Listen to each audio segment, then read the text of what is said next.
السلام علیکم ورحمۃ اللہ وبرکاتہ۔ آج کی تراویح میں سورہ عنکبوت اور سورہ روم اور سورہ لقمان کا کچھ حصہ پڑھا گیا۔ سورہ عنکبوت مکی صورت ہے، اس میں 69 آیتیں اور 7 رکوع ہیں۔ اللہ تعالیٰ نے دوسری ہی آیت میں ارشاد فرمایا کہ انسان کی آزمائش یہ ہونی ہے۔ آیت اس طرح سے ہے، حسیب الناس ان یترکوا ان یقولوا آمنا وہم لا یفتنون۔ کیا انسان یہ سمجھ رکھا ہے کہ یہ چھوٹ جائیں گے صرف اتنا کہنے پر کہ ہم ایمان لائے اور ہم کو جانچیں گے نہیں؟ تو ایسا نہیں ہے، ان کی جانچ پکی ہے، امتحان پکا ہے، آزمائش پکی ہے۔ اسی طریقے کی آیت جو ہے سورہ بقرہ میں بھی ملتی ہے کہ جس میں اللہ تعالیٰ نے ارشاد فرمایا کہ ہم ضرور آزمائیں گے تمہیں بھوک سے، خوف سے،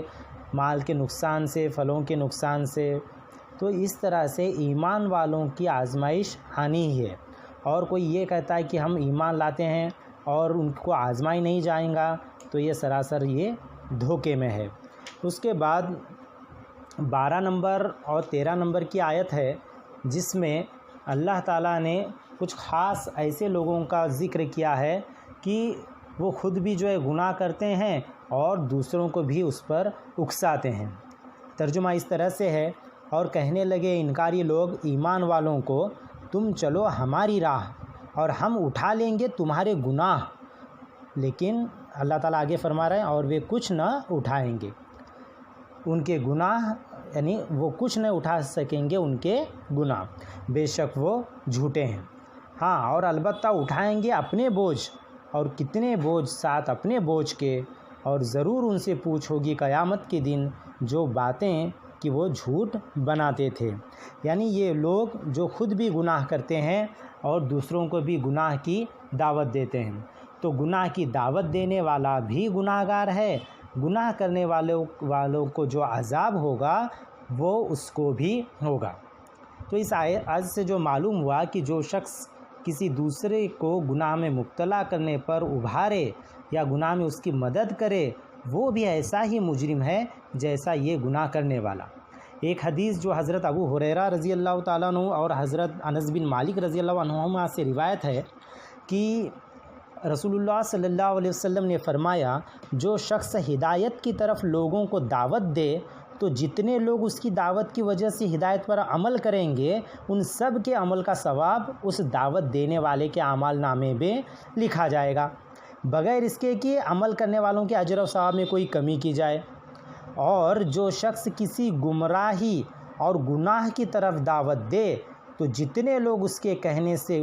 اس گمراہی میں مبتلا ہوں گے، ان سب کا گناہ اور وبال اس شخص پر جو ہے پڑے گا، بغیر اس کے کہ ان لوگوں کے وبال اور عذاب میں کوئی کمی ہو۔ تو یہ تفسیری قرطبی اور مسلم اور ابن جو ہے ماجہ کے حوالے سے یہ نقل کی گئی حدیث۔ تو بہرحال اس میں بہت اہم چیز بتائی گئی ہے۔ کبھی کبھی انسان کے ہاتھ سے گناہ ہوتا ہے، لیکن وہ کیا کرتا ہے، دوسروں کو بھی ابھارتا ہے، خاص طور سے ایسے جو دوست رہتے ہیں وہ خود بھی گناہ کرتے ہیں، دوسروں کو بھی ابھارتے ہیں، تو ان پر جو ہے بڑا عذاب ہے۔ اس کے بعد نوح علیہ السلام کا قصہ ہے، لوط علیہ السلام کا، شعیب علیہ السلام قصہ جو ہے شروع ہوتا ہے۔ اس کے بعد 20 پارے یہاں پہ الحمدللہ ختم ہوئے ہیں۔ 21واں پارہ جو شروع ہوتا ہے 45 نمبر کی آیت ہے جس میں اللہ تعالیٰ نے تلاوت کرنے کا حکم دیا۔ یعنی یہ تلاوت، یہ جو لفظ ہے اس کے پہلے بھی میں نے بتایا تھا کہ تلاوت جو ہے صرف عربی پڑھنا نہیں ہے، تلاوت میں پڑھنا، سمجھنا، عمل کرنا، دوسروں کو پہنچانا، یہ سب چیزیں شامل ہیں، کیونکہ تلاوت اونٹنی کے اس بچے کو کہتے ہیں جو اپنی تلاوت جو ہے یہ تلون سے بنائے، اور تلون اونٹنی کے اس بچے کو کہتے ہیں جو اپنی ماں کے قدم بقدم چلتا ہے، یعنی اس میں فالو بھی کرنا آ گیا۔ تو اللہ تعالیٰ جو ہے آیت اس طرح سے فرماتے ہیں کہ اتلو ما اوحی الیک من الکتاب،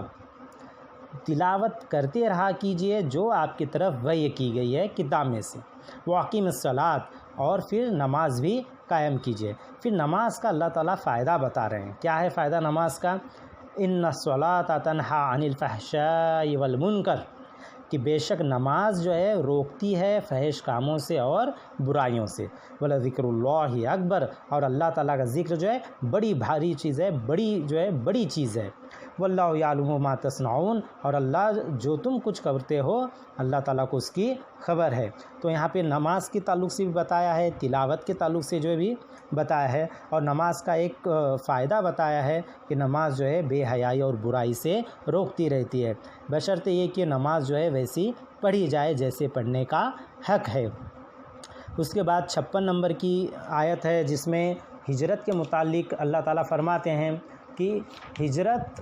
ایک جو ہے بڑا عمل ہے، اگر اللہ تعالیٰ کے دین پر مکمل طور پر عمل کرنے میں رکاوٹ پیدا ہوتی ہے تو اللہ تعالیٰ نے جو ہے وہاں سے نکل جانے کا حکم دیا ہے۔ 56 نمبر کی آیت ہے، اے میرے بندوں جو یقین لائے ہو میری زمین کشادہ ہے سو مجھ ہی کی بندگی کرو۔ اس کے بعد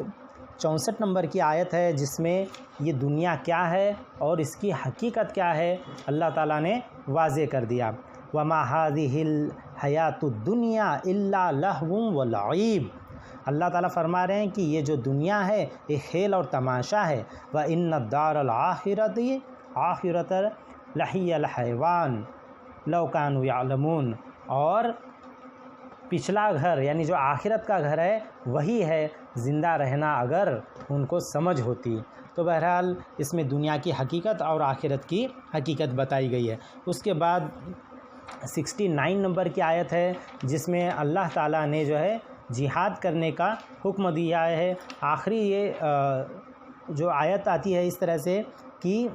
اور جنہوں نے محنت کیا، والذین جاہدوا فینا، ہماری راہ میں جہاد کیا، کوشش کی، لنہدینہم سبلنا، ہم انہیں جو ہے راہ دکھائیں گے، وَإِنَّ اللَّهَ لَمَعَ الْمُحْسِنِينَ، اور اللہ تعالیٰ جو ہے نیکی کرنے والوں کے ساتھ ہے۔ اب یہ جو جہاد ہے اس میں تفسیر میں آتا ہے کہ یہ دو طریقے کا جہاد ہے، ایک اپنے نفس کے ساتھ ہے اور دوسرا دشمنوں کے ساتھ ہے۔ اور ابو درداء رضی اللہ تعالیٰ عنہ جو ایک روایت پیش کرتے ہیں کہ علم پر عمل کرنا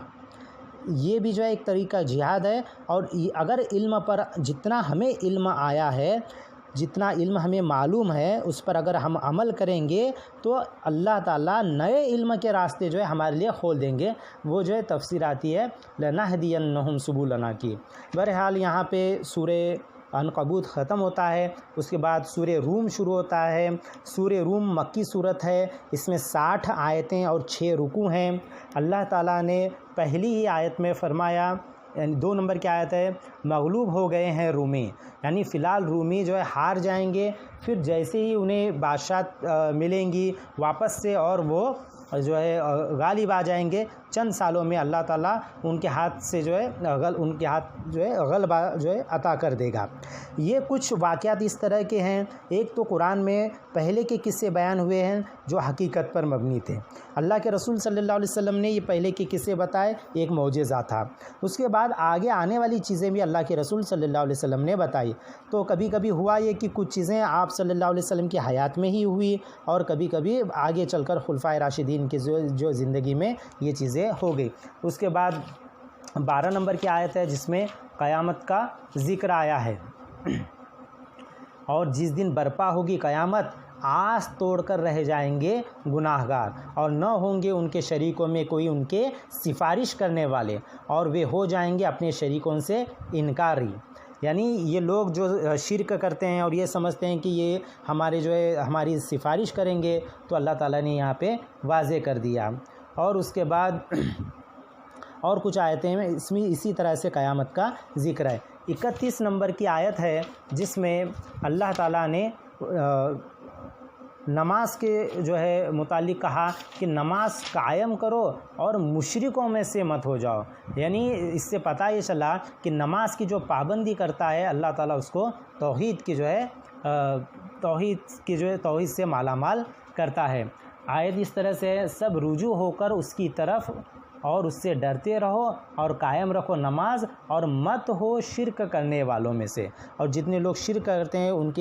کے ساتھ ہم کو بالکل نہیں رہنا ہے۔ 41 نمبر کی آیت ہے جس میں اللہ تعالیٰ نے فرمایا کہ جو بھی دنیا میں مصیبتیں آفتیں آتی ہیں اس میں جو ہے وہ انسانوں کے گناہوں کی وجہ سے ہوتی ہے۔ یہاں پہ جو ہے سورہ